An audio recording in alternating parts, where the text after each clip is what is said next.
Me quedé pensando en el mensaje más famoso de Jesús.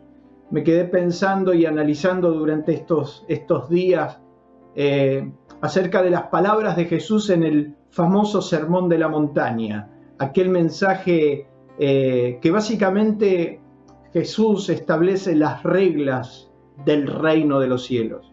Establece no solamente las reglas que ya estaban escritas, pero sí acerca de lo que él le venía a proponer a la gente. Y está interesante que aquellos que puedan leer los primeros capítulos del libro de Mateo, desde el capítulo 5, cómo empieza a narrar ese mensaje tan conocido por todos nosotros. En determinado momento Jesús habla de que somos la sal y la luz del mundo. Y la pregunta que me hacían estos días es: ¿de qué se trata? ¿De qué se trata ser sal y luz del mundo? Fue ahí que precisamente Jesús dice: ustedes son la sal de la tierra. Y también dice: ustedes son la luz del mundo. Títulos que la iglesia durante mucho tiempo se arrojó, y títulos que nos hacemos cargo, pero no sabemos de qué se trata quizás con tanta profundidad. Ante el imperativo de Jesús, porque ese es un imperativo, Jesús no dijo que podrán ser. Jesús es literal y dice: ustedes son la sal de la tierra. Ustedes son la luz del mundo. Buenos o malos, pero somos. Eso es un imperativo. Y Jesús establece un imperativo a todos sus seguidores. Ante la falta de verdaderas perspectivas claras que hacían que los hombres puedan entender o saber cuál era el camino correcto a tomar, lo elemental de la vida, o de alguna manera acerca del norte que ellos tenían que tomar. Se asombraron con la misma expresión que nosotros. Se asombraron al Jesús decirle de su responsabilidad y de que de alguna manera ellos eran los agentes que tendrían que transmitirle a las sociedades futuras acerca del verdadero norte, el verdadero valor de la vida, o hacia dónde tenían que ir frente a tanta confusión.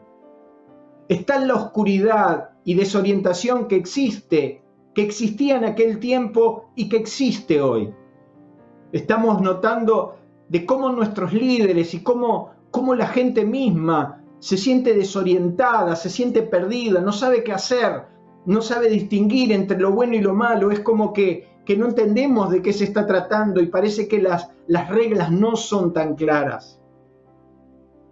En estos días, yendo por la calle, yendo a hacer una compra elemental, me daba cuenta de donde parecemos hasta torpes porque no sabemos si saludarnos, no saludarnos, no sabemos si acercarnos, o parece un movimiento casi perplejo porque estamos como desorientados. Y en todos los órdenes de la vida, hoy nos parecería ser y estar en una situación igual que la de aquellos tiempos en los días de Jesús. Ya no sabemos distinguir entre el bien y el mal, una sociedad que se ha empeñado en discutir lo obvio, y hemos hablado en estos días acerca de que una sociedad que discute lo obvio y que cuestiona los valores esenciales de las personas como personas de bien que deberíamos tener, es como que eso nos lleva a un naufragio total, es como que nos lleva a un abismo. En semejante confusión donde nos empeñamos a discutir lo obvio, mire qué situación tan compleja la que vivimos hoy, que particularmente en nuestro país, en nuestra sociedad, los otros días lo decía, estamos discutiendo si el mérito sí o el mérito no. Discutimos acerca de si es importante tener mérito o no tener mérito, cuando han sido reglas fundamentales desde la creación del mundo, donde el hombre tiene que entender cuál es su norte, su capacidad de resolución o de alguna manera cuál es el camino para seguir. En chiste, pero en verdad, si alguno encuentra la brújula, por favor que la acerquen, porque la sociedad se encuentra como desorientado. ¿Quién, sino la iglesia, que es la sal y la luz, como dijo Jesús, es la que se tiene que levantar en este tiempo para decir cuál es el camino correcto y hacia dónde ir. ¿Quién sino la iglesia de Cristo, la que se puede levantar a aclarar semejante confusión que nos rodea? Y es ahí que nos pasa, como nos contaba Jorge, o como nos contaba David, o como seguramente vos me podés contar. Frente a una claridad de pensamiento, de identidad, donde hay reglas tan confusas y no están las cosas claras, es la iglesia de Cristo, sin lugar a dudas. Los hijos de Dios, los que se tienen que levantar en este tiempo para indicar el camino correcto. Y no me estoy refiriendo simplemente al orden bíblico, me estoy refiriendo a las conductas, a los principios, a los valores. Dios no está suscrito solamente a los principios bíblicos que conocemos de memoria. Dios es un Dios tan eterno y soberano que aún, dice Pablo, los que no tienen conocimiento de la ley, los que no tienen el conocimiento de la palabra, sus conciencias también le atestiguan, le dicen qué está bien, qué está mal, qué es lo correcto, qué es lo incorrecto. Pero ahí está la iglesia, como el soldado de Dios, como el profeta de Dios, que en un momento de confusión se levantaban sobre la sociedad a indicar el camino. Básicamente los profetas del Antiguo Testamento se levantaban en una época de confusión donde no se sabía con claridad qué estaba bien o qué estaba mal. Se levantaban a decir: señores, este es el camino, vayamos por él. La brújula, el norte. Pero en una sociedad donde discute lo obvio, donde perdemos hasta el tiempo discutiendo lo que ya no tendríamos ni que discutir. Pero esto es tan viejo como la Biblia. El escritor a los hebreos le escribe inclusive a los hebreos y les dice: pero ustedes ya tendrían que ser maestros y sin embargo necesitan que se les enseñen los primeros rudimentos y haber llegado a tal nivel que se les tiene que enseñar las primeras cosas que ya las tendrían que conocer de memoria. Y así está lo que tendría que ser la sal y la luz, la referencia del orden de Dios o de los principios de Dios, discutiendo inclusive lo obvio, discutiendo los valores que ya no tendríamos que ni discutir, porque allá tendrían que ser nuestra propia experiencia de vida, lo que vivimos, lo que hemos experimentado. Es tal el individualismo que nosotros vemos hoy y la supremacía del hombre por encima de todo. Aunque usted no lo crea, lo que está sucediendo es que el individualismo, la supremacía del hombre sobre absolutamente lo pone en un segmento y en un lugar que inclusive parecería que está arriba de Dios. El hombre por el hombre, el mismo yo, lo que lo catapulta al hombre a centrarse en su propio trono y a pedir explicaciones más que someterse a los principios de Dios. Vivimos el tiempo donde el hombre exige y establece su deseo por encima de todo. Y de alguna manera se autotitula, aunque no lo dice porque sería chocante, él mismo como un verdadero Dios, el yo. El que trata de justificar sus obras a través de excusas valederas. Me impactaba hace unos años atrás cuando algunos forajidos, malhechores, entraron a la casa de mi hermano a robarle de la peor manera, y dice que uno le decía a mi hermano, cuando mi hermano le decía: por favor, trata bien a mi familia, y le decía: perdóname, esto yo lo hago por mis hijos. O sea, fíjese, como que justificando todo lo que se estaba haciendo por otra razón que supuestamente tendría que ser valedera. El hombre ha primado su postura por encima de todo, sus necesidades por encima de todo, y estamos viviendo en un tiempo donde es tan importante lo mío que no me importa lo de los demás. ¿Quién sino la iglesia, el verdadero norte y la verdadera luz de este mundo? Sin olvidarnos lo que dijo el apóstol San Pedro en su primera carta. Pedro, el que más cerca estuvo de Jesús, dijo: miren que ustedes son linaje escogido, real sacerdocio, nación santa, pueblo adquirido por Dios, para que anuncien las virtudes de aquel que los llamó de las tinieblas a su luz admirable. Ustedes están para anunciar las virtudes, las reglas, el norte, los verdaderos valores, porque ustedes han salido de las tinieblas y se han trasladado a la luz admirable. Eso es lo glorioso del Evangelio, es lo que fue capaz de sacarnos de las tinieblas, lo que fue capaz de sacarnos de la más oscuridad, más profunda, y nos ha trasladado a la luz admirable. Es Pablo el que también dice en una de sus cartas, en el libro de los Efesios, que juntamente con Cristo hemos sido resucitados y nos hizo sentar en lugares celestiales junto a Él para mostrar en los siglos venideros las abundantes riquezas de su gracia. Estamos en la tierra para mostrar a Dios, para decirle a los hombres dónde encontrar a Dios, para decirle a las familias destruidas que en Dios y nada más que en Dios está su verdadera solución. Hace un tiempo atrás, una familia con serios problemas me vino a ver en un ultimátum de separación y de romper absolutamente todo, y le dije, hay algo que Dios no puede hacer, y es modificar su voluntad. Pero si ustedes hoy buscan a Dios, y si ustedes hoy se arrodillan ante Dios y buscan el favor de Dios, y en ustedes está el deseo de salvar su familia, nunca he visto que Dios no lo haya podido hacer. Pero el ser humano interpone su voluntad, su supremacía, sus derechos y sobre todas las cosas su soberbia, y ahí va derechito al fracaso. Pero la iglesia está para mostrar las virtudes. La iglesia está para enseñar la luz admirable y sacar de la oscuridad más profunda a todos. Para eso hemos sido llamados. ¿Seremos o no? Escúcheme bien. ¿Seremos o no la referencia de Dios para con el hombre? Esa es nuestra función y nuestro destino. Decirle a los hombres cuál es el camino y andar por él. Hubo una época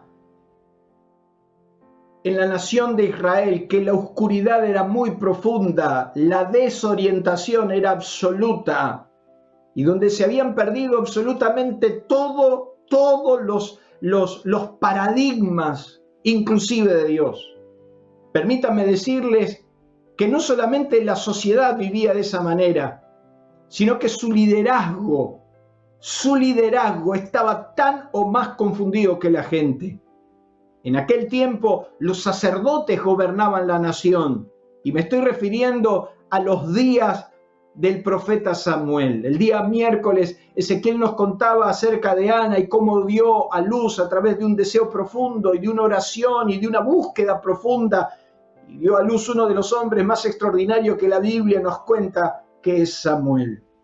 Me quedé pensando y mirando todo lo que nos pasó, empecé a darme cuenta que en aquella época era una época de una oscuridad absoluta, donde el liderazgo de la nación sea espiritual, no solamente sea espiritual, sino que también el liderazgo político de la nación estaba totalmente perdido. Dice la Biblia que los sacerdotes eran hombres impíos que no tenían conocimiento de Dios.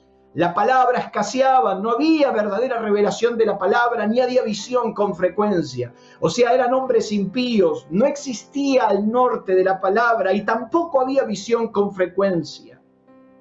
Elí, que tipificaba el sacerdocio o el liderazgo, dice que estaba ciego y no solamente estaba ciego, sino que estaba en una postura irrelevante. Cada vez que la Biblia lo va a mencionar que estaba acostado, sentado, como en una actitud pasiva frente a todo lo que pasaba frente a sus ojos. Así está una religión carente de una verdadera vida, de una propuesta de Dios para con el hombre que da respuesta a sus problemas. Peor no se podía estar. No sabían para dónde ir y estaban tan desorientados que malobraban el obrar de Dios, que discutían quizás las obviedades cuando había un montón de cosas que pasaban frente a sus ojos que no se podían permitir ni aceptar. Pero la Biblia nos dice que antes de que la lámpara de Dios fuese apagada, Dios llamó a Samuel. Antes que la lámpara de Dios se apague, antes que la obra sucumba, antes que lo que iluminaba, lo poco que iluminaba, se termine de apagar, ahí estaba la esperanza, y la esperanza era Samuel. Antes que la oscuridad sea la más densa, y antes que la perplejidad por falta de valores, de conceptos, sea tan absurdo, Dios tiene un remanente, y ese remanente es la generación de Samuel. Esa generación de Samuel es un remanente que es capaz de levantarse a indicar el camino correcto, al decir por dónde se debe ir, y ese fue Samuel. Y permítanme hablarles acerca de 4 cosas que Dios mismo se ha provisto en semejante situación. Samuel es el hombre que cambió el curso de su nación, y es mi oración que seamos los hombres y las mujeres que podamos cambiar el curso de nuestra nación. No es una utopía, ni es un delirio de mi parte. ¿Quién sino la iglesia? ¿Quién sino la sal y la luz del mundo podrá decirle a los hombres de nuestra nación, a las mujeres, a los niños, cuál es el norte, cuál es el camino, cuál es la propuesta? Dios se valió de un hombre, y ese hombre fue Samuel. Dios se valdrá de una generación que se levantará en este tiempo con un mensaje claro a convertirse en la referencia central.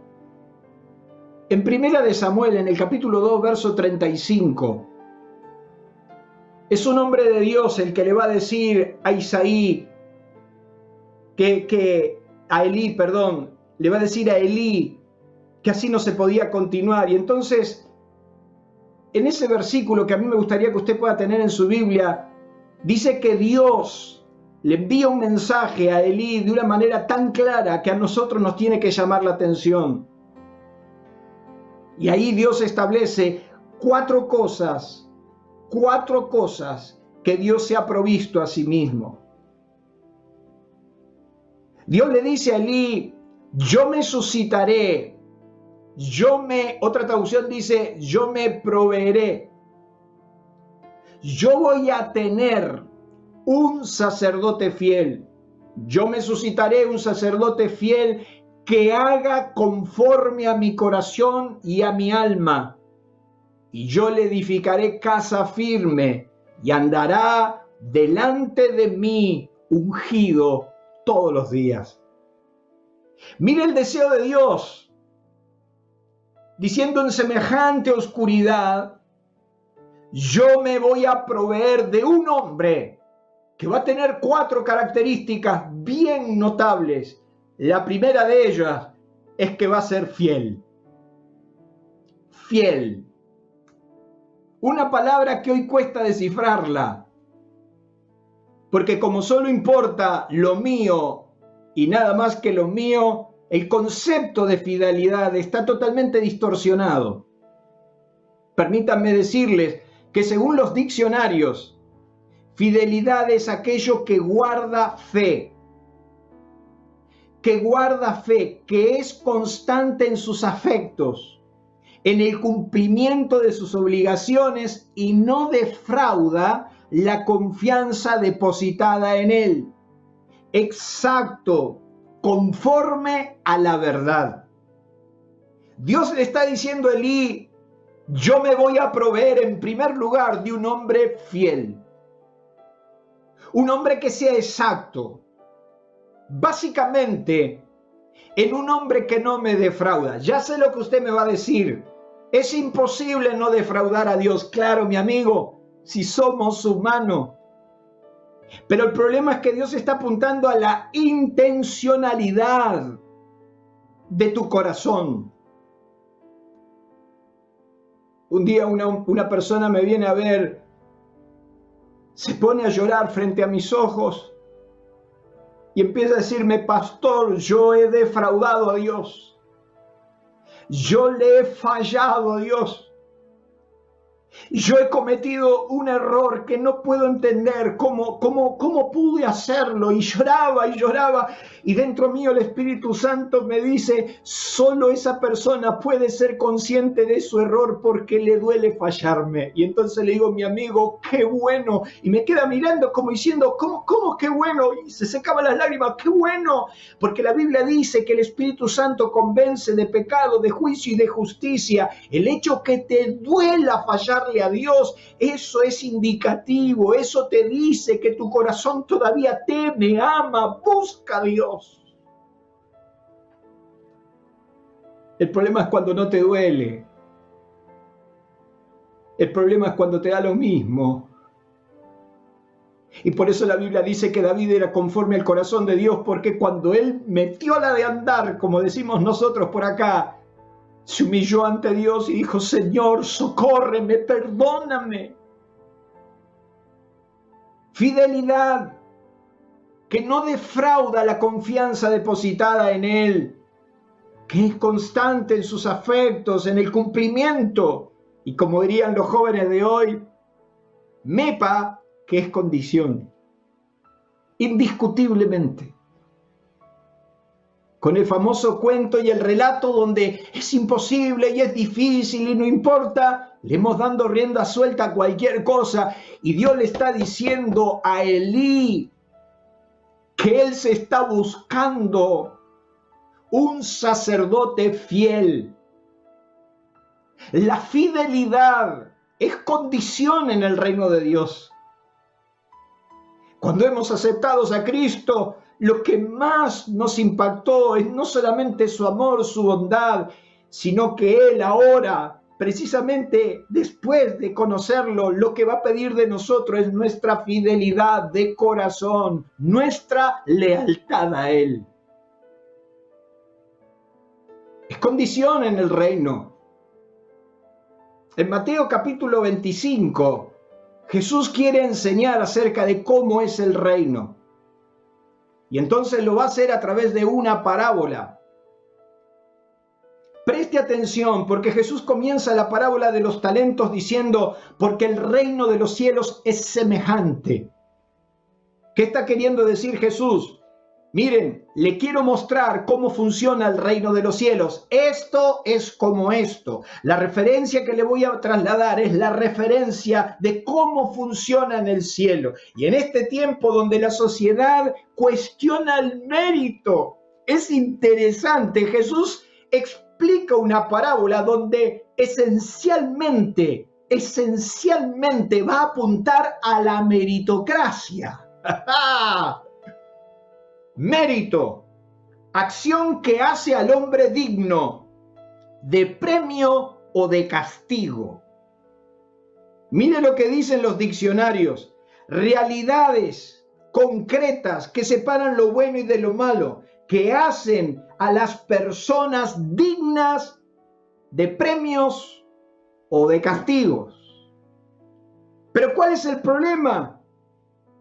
Que nos hemos confundido con la salvación, porque la salvación es gratis, no tenés que tener ningún mérito. Pero Jesús, sin embargo, va a enseñar la parábola de los talentos, que aquel que recibió 5, aquel que recibió 3, aquel que recibió 1, no era, sino que a cada uno le había sido dada conforme a su capacidad.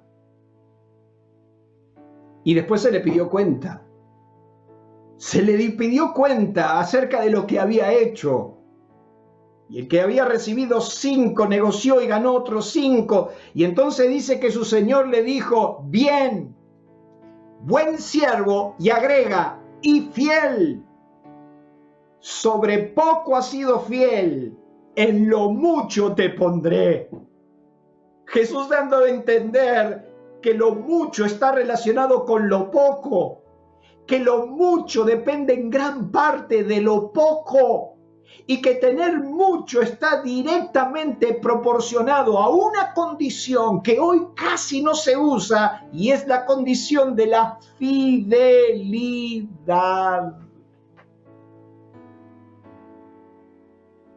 ¿De qué se habla? Si hoy hasta se cuestiona la fidelidad en el matrimonio. Ni hablemos de la fidelidad del trabajo, ni hablemos de la fidelidad de la iglesia. No nos metamos ahí.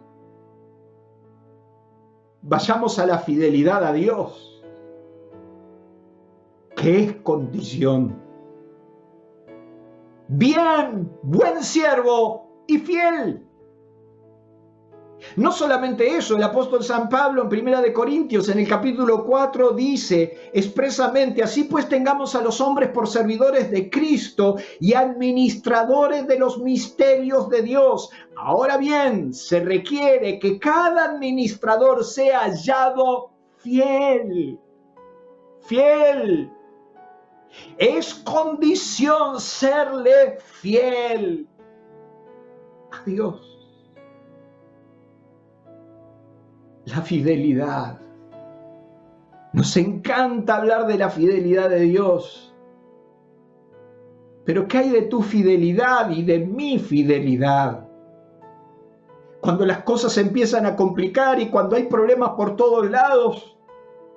Por eso me impactan los hombres que a lo largo de la historia se han mantenido fieles al Señor a pesar de todo. Y yo sé que muchos de ustedes la están pasando mal y que están viviendo situaciones extremas, pero ahí están fieles al Señor, fieles.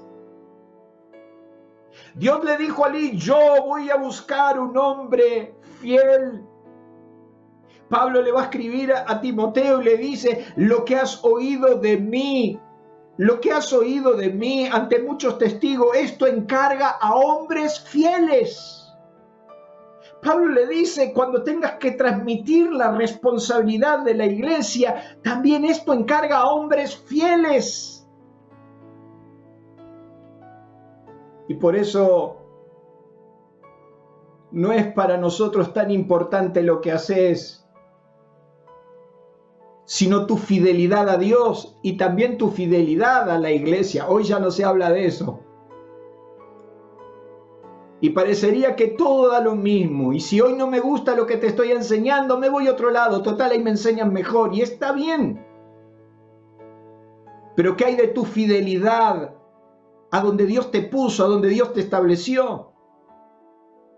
He recibido en mi oficina un montón de personas que me dijeron: Dios me trajo a este lugar. Y con la misma vehemencia me dicen: Dios me envió a otro lugar. Es como que Dios anda medio complicado y no sabe bien nuestro destino final.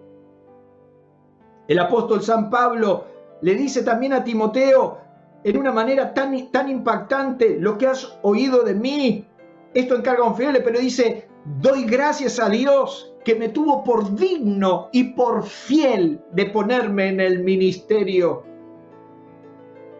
Qué interesante.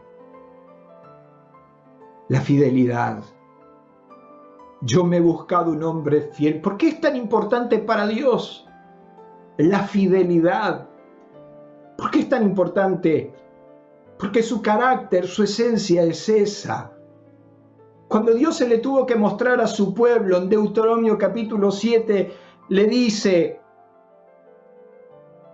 amarás a Dios como yo soy tu Dios, me amarás con todas tus fuerzas. Y en el capítulo 7 le empieza a decir: porque Dios, tu Dios, es Dios fiel, que guarda el pacto y las misericordias hasta 1000 generaciones. Es por eso que la Biblia dice que cuando Dios vio a su pueblo, se acordó de su pacto. Dios es fiel, su esencia, su característica es que Él es fiel. Y por eso Él busca hombres que sean fieles, fieles a Él. ¿Acaso no dice Pablo precisamente que Dios es fiel, aunque nosotros seamos infieles? Pues Él no se puede negar a sí mismo. Gloria a Dios. Dios es tan fiel que aunque nosotros seamos infieles, Él va a permanecer fiel, porque su esencia es la fidelidad. Dios hace mucho tiempo podría olvidarse de su creación. Dios tenía motivos suficientes para no hacer más nada por su creación, pero Él no se puede negar porque Dios es fiel. Por eso valora tanto Dios tu fidelidad. Por eso valoró tanto tus lágrimas en soledad, diciéndole: Dios, yo no te voy a dejar aunque pase todo lo que pase. Por eso Dios es tan feliz cuando ves que a pesar de la prueba y de las dificultades seguís siendo fiel. La Biblia dice que nuestra fe es probada como el oro. Y nuestra fe es probada para saber de qué se trata. Y está clarísimo en Primera de Pedro, donde Pedro dice que nuestra fe es probada con fuego más preciosa para ser hallada en alabanza. Bienaventurado el varón que soporta la prueba. Dios se siente orgulloso de la fidelidad de sus hijos, de un hombre que es capaz de agarrarlo y no soltarlo, pase lo que pase. Como Dios no va a premiar tu fidelidad y mi fidelidad. Pablo le decía a los corintios: fiel es Dios, por el cual fuimos llamados a la comunión fiel. Y cantamos esos himnos de gloria: Dios ha sido fiel. Sin embargo, para Dios es importante tu fidelidad. Esa fidelidad que nace de tu corazón, que dice: Señor, pase lo que pase, yo te seguiré siendo fiel. Después de todo, Jesús a sus seguidores le dijo: si alguno quiere venir en pos de mí, niéguese a sí mismo, tome su cruz cada día y sígame. Después de todo, lo que Dios ha querido ver en tu vida es tu fidelidad en el tiempo. Lo primero que Dios le dijo a Elí, que él se iba a buscar un sacerdote fiel, y Samuel fue un hombre fiel. Y la Biblia dice que desde Dan hasta Berseba, desde el norte al sur, se supo que Samuel era fiel profeta de Dios. Es importante para Dios tu fidelidad. Nosotros hemos pasado momentos de tristeza extrema, de dolores profundos, pero nos hemos abrazado a Dios diciéndole: Señor, no te vamos a dejar, nunca te vamos a abandonar, porque sos nuestro Dios. Pero también dijo: yo me suscitaré un profeta fiel que haga conforme a mi corazón y a mi alma. Fíjese que no solamente Dios dice: yo voy a buscar un hombre fiel, sino que aparte voy a buscar un hombre que haga conforme a mi corazón y a mi voluntad. Lo segundo que Dios busca es alguien que se ponga a derecho. ¿Qué significa eso? Alguien que haga exactamente lo que estaba de acuerdo a sus pensamientos. Qué impactante es que Dios conozca tu reacción de antemano. Que Dios sepa ante cada adversidad cómo vas a reaccionar. Qué interesante, porque Dios a Simón, Jesús a Simón, le dijo: yo sé que sos caña frágil. Cuando se conoció, dice que Felipe, su hermano, que era discípulo de Juan, fue a Pedro y le dijo a Simón en aquel tiempo: hemos hallado el Mesías. Para nosotros es impactante, pero para ellos mucho más, porque esperaban la promesa, esperaban la profecía cumplida. El Mesías, el libertador, el Salvador. Y dice la Biblia que cuando Simón fue a ver a Jesús, Jesús lo miró y le dijo, tú eres Simón, que significa caña frágil. Sin embargo, tú serás Pedro, tú serás una roca. ¿Qué quería decir eso? Jesús conocía de antemano las reacciones de Simón y también sabía que en el proceso de Dios, Simón se iba a convertir en Pedro. Esa caña frágil iba a ser una roca. Jesús sabía cómo Pedro iba a reaccionar. Jesús conocía de antemano sus reacciones. Es por eso que en la primera carta Pedro pone, hemos sido elegidos según la presciencia de Dios Padre. Dios conoce tu reacción de antemano. Sí, Dios sabe que le ibas a contestar mal a tu jefe. Dios sabía eso. Dios también sabía qué ibas a hacer, cómo ibas a hacer y qué reacción ibas a tomar. Dios conoce de antemano. De hecho, que el profeta dice, antes que mis pensamientos suban a mi mente, ya tú lo sabes. Detrás y delante está siempre. Tal conocimiento es demasiado para mí. Alto es, no lo puedo entender. Entonces decía, ¿a dónde me iré? ¿A dónde huiré de tu presencia? Si vos sabés todo.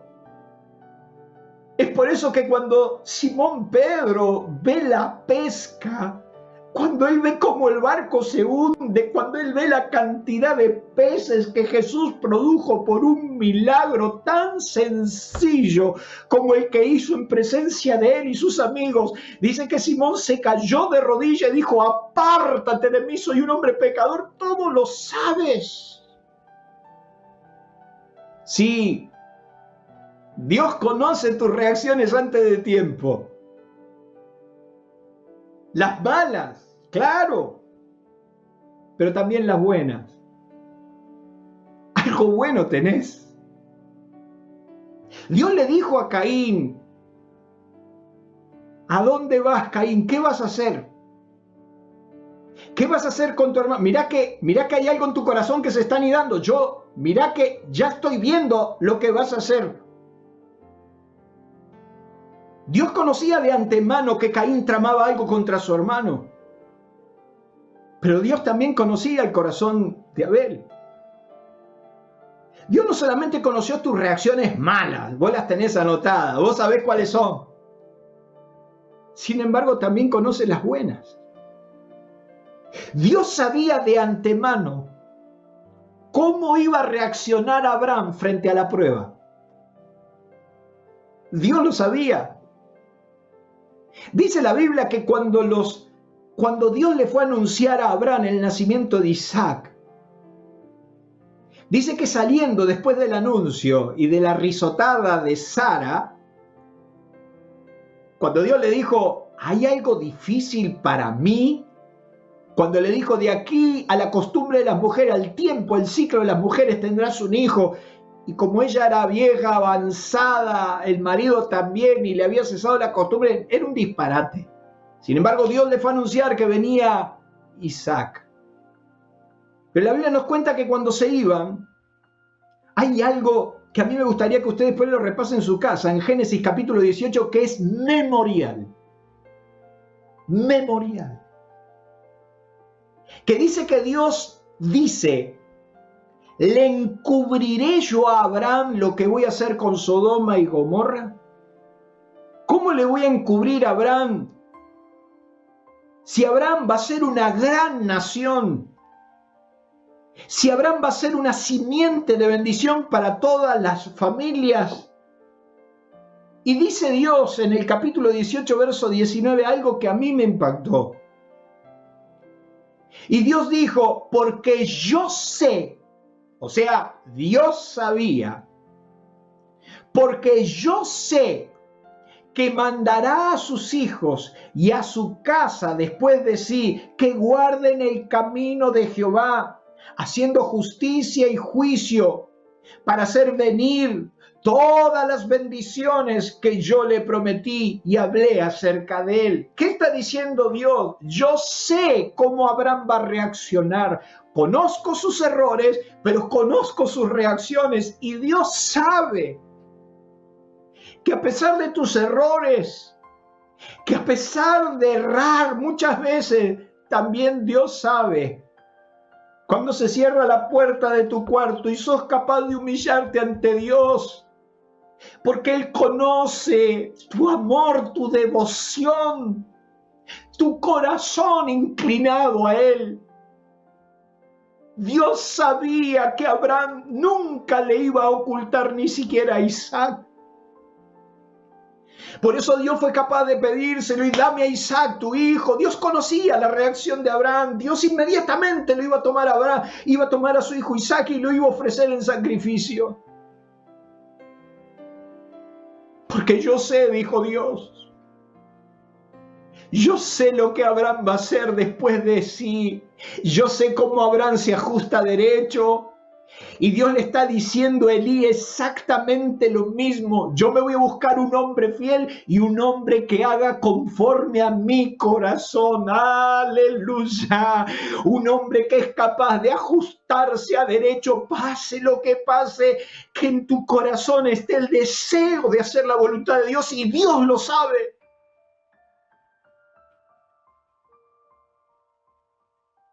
Yo me buscaré un hombre que haga conforme al deseo de mi corazón.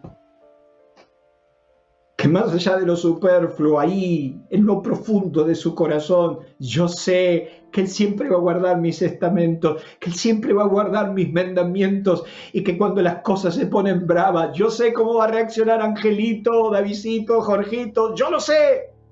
Yo sé cómo va a reaccionar Néstor, yo sé cómo va a ser cuando las cosas pasen. Él se va a arrodillar, Él va a buscar, Él va a abrir la Biblia. No busques en otro lado. Ajustate a derecho. Ponete delante de Dios para que Él te socorra. Pero no solamente le dice que alguien que se ajuste a derecho, sino que le dice, yo me suscitaré un sacerdote fiel que haga conforme a mi corazón y a mi alma, y le edificaré una casa firme. Y eso te habla de trayectoria. Yo le facilitaré una casa sólida y duradera en el tiempo. Lo trascendente de un hombre es su trayectoria. Cuando pasan los años, cuando pasa el tiempo, y es firme, cimentado sobre la roca. Samuel, pasaron los años y siguió siendo el mismo hombre que defendía los principios de Dios. La Biblia nos dice que no caminó con Dios 300 años. Hay que caminar 300 años. Y dice que caminó Enoc con Dios 300 años y Dios lo llevó para que estuviese con él, para no ver muerte.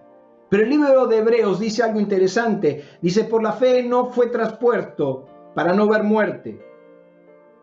Y no fue hallado porque lo traspuso Dios. Y antes de fue traspasado, antes de ser traspuesto, tuvo testimonio de haber agradado a Dios. Enoc fue el mismo cuando Dios lo llevó que cuando vivió con los mortales. Su trayectoria, su testimonio siempre fue firme, siempre fue estable. Y como dije en algún tiempo y hace unos meses atrás, lo importante de un hombre no es cómo empieza, sino cómo termina. Y lo trascendente de un hombre está detrás de él, de lo que hizo con su vida, con su familia, con su casa. Porque hay mucho lobo vestido de oveja, porque hay muchos charlatanes de feria, muchos vendedores de cuentos, muchos vendedores de espejitos de colores. Pero empecé a mirar lo que hay detrás de un hombre, su trayectoria. Yo me suscitaré un profeta fiel, un hombre que se ajuste a derecho, que haga conforme lo que hay en mi corazón. Y yo voy a hacer que su casa sea firme, estable, referencia para los demás. Por eso somos sal y por eso somos luz, la referencia del mundo. Pero quiero que ahora juntos miremos esto. Porque aparte de esas tres características, Samuel iba a tener una cuarta. que nos compete de manera directa. Porque dice Dios que aparte de todo esto, dice que Él andará ungido delante de mí todos los días. La unción del Espíritu Santo. Vivir y estar ungido por el poder del Espíritu Santo hará la gran diferencia. Lo que va a hacer la diferencia en este tiempo será que seas un hombre y una mujer llena del poder del Espíritu Santo. Que tu vida no camine en lo trascendental, en lo humano, sino que tu vida camine en el poder sobrenatural de Dios. Sí, mi amigo, no es el tiempo para hablar en el intelecto, en las emociones baratas, sino es el tiempo de caminar ungido en el poder del Espíritu Santo. Dios dice, yo me suscitaré un profeta fiel, que ande en mis ordenanzas, que tenga camino firme, pero que ande delante de mí ungido todos los días. Hay gente que solo se unge los domingos para ir a la iglesia. Hay gente que solamente se unge cuando está en su hábitat ministerial. Yo los he visto. Gente que solamente atrás de un púlpito es el ungido de Dios. Pero en su vida, en su casa, ¿de qué se trata? Samuel iba a tener la particularidad que todos los días, los lunes, los martes, los miércoles, los jueves, los viernes, los sábados, los domingos, en tu trabajo, yendo al mercado, en tu familia, en tu casa. Por eso hablamos en Aliento todo el tiempo. Hablamos de que lo importante, lo trascendente es que vos me puedas mostrar con tu vida lo que me predicás. Lo importante, lo trascendental. Ahí cuando vas al mercado, cuando tenés que pagar, ahí cuando estás en tu casa y tenés que ayudar, ahí en tu trabajo cuando tenés que cumplir. Hay algunos que solo son ungidos cuando agarran la Biblia y se ponen a hablar de Dios. Y es más, me acuerdo de una oportunidad que trabajaba en una compañía de trabajo, que el 80% de los empleados iban a una iglesia. Los días lunes, nosotros teníamos que entrar a trabajar a las 8 de la mañana. Eran las 11 de la mañana y estos bárbaros estaban hablando de la gloria de Dios que habían disfrutado el domingo. No sabés, la gloria. Y viste qué palabra, y viste que este otro. Y yo veía que se hacían el culto en una esquina. Y yo veía que los tipos me hablaban de la gloria de Dios y comentaban y se regodeaban de la unción del Espíritu Santo, pero nadie trabajaba. Y entonces yo me acerqué un día y le dije, muchachos, ustedes mucho gloria, gloria, aleluya, y acá nadie trabaja, viejo. Acá nos están pagando por trabajar tantas horas por día y hay que trabajarla. ¿De qué unción me hablan? Yo me voy a buscar un hombre que ande delante de mí ungido todos los días. Con razón Salomón decía, en todo tiempo sean blancos tus vestidos y nunca falte el ungüento sobre tu cabeza, nunca falte la unción de Dios sobre tu cabeza, porque es la unción la que va a cambiar las cosas, es el poder del Espíritu Santo lo que va a cambiar lo natural en sobrenatural. Lo que necesitas es el poder sobrenatural del Espíritu Santo y esto no es cháchara. Esto es virtud. Y por eso dice que cuando Jesús andaba haciendo bienes por la tierra, la gente identificaba que era Dios en él, era la unción del Espíritu Santo. Y es Juan el que dice, pero vosotros tenéis la unción del Santo. Ustedes tienen la unción del Santo y permanece sobre ustedes siempre. Y Él les hace conocer todas las cosas. La unción del Espíritu Santo, cuando estamos ungidos por el poder del Espíritu Santo, entonces empezamos a ver lo sobrenatural de manera casi natural. El poder del Espíritu Santo se manifestó sobre los apóstoles y sobre esa iglesia que avanzaba en medio del caos. Y lo que va a cambiar tu vida, lo que va a cambiar mi vida, lo que va a cambiar tu familia, lo que va a cambiar tu entorno, lo que va a cambiar nuestra nación, es el poder del Espíritu Santo. Ungidos. Dice la Biblia que Samuel derramó una redoma de aceite sobre la cabeza de Saúl, pero derramó un cuerno de aceite sobre la vida de David, y fue la gran diferencia. Uno fue ungido parcialmente y otro fue ungido absolutamente, y es el Salmo el que dice que la unción desciende de la cabeza y sobre la barba y hasta los bordes de las vestiduras. Cuando sos ungido por el Espíritu Santo, todo el poder de Dios, el cielo está a tu favor. Entonces no tenemos por qué temer a la pandemia, ni a la escasez, ni a la crisis, ni al hambre. Es Dios. Y quiero citarles un versículo de Isaías que usted conoce. En Isaías capítulo 10, hablando de la liberación de Israel de Asiria,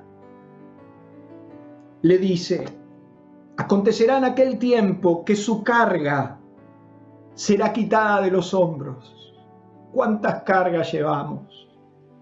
¿Cuántas pesadas cargas nos están oprimiendo? A veces nuestros hombros, nuestras cargas pesadas nos están destruyendo, y Dios lo sabe. Y Dios dice que acontecerá que vendrá un tiempo donde la carga será quitada. Imagínate que esa carga pesada será quitada de su hombro, y su yugo de tu cerviz, el yugo que los caracterizaba por la esclavitud, será quitada de los hombros la carga, y será quitado de la cerviz el yugo, porque el yugo se pudrirá a causa de la unción. No hay carga, por más pesada que sea, que pueda con la unción del Espíritu Santo, y no hay yugo de esclavitud que pueda permanecer ante la unción del Espíritu Santo. Hoy, y no mañana, ni pasado, hoy, tu carga te puede ser quitada y tu yugo te puede ser soltado, y entonces vendrá el alivio, porque el Espíritu Santo habrá descendido sobre tu vida, sobre tu casa, sobre tu familia con poder, y entonces las cargas serán desatadas y los yugos serán podridos. En semejante oscuridad, Dios pidió un hombre fiel. Dios pidió un hombre que se comporte a derecho. Dios pidió un hombre que tenga una casa firme, trayectoria, y que camine ungido todos los días. Y entonces la gloria de Dios será una realidad, y entonces seremos sal de la tierra y luz del mundo.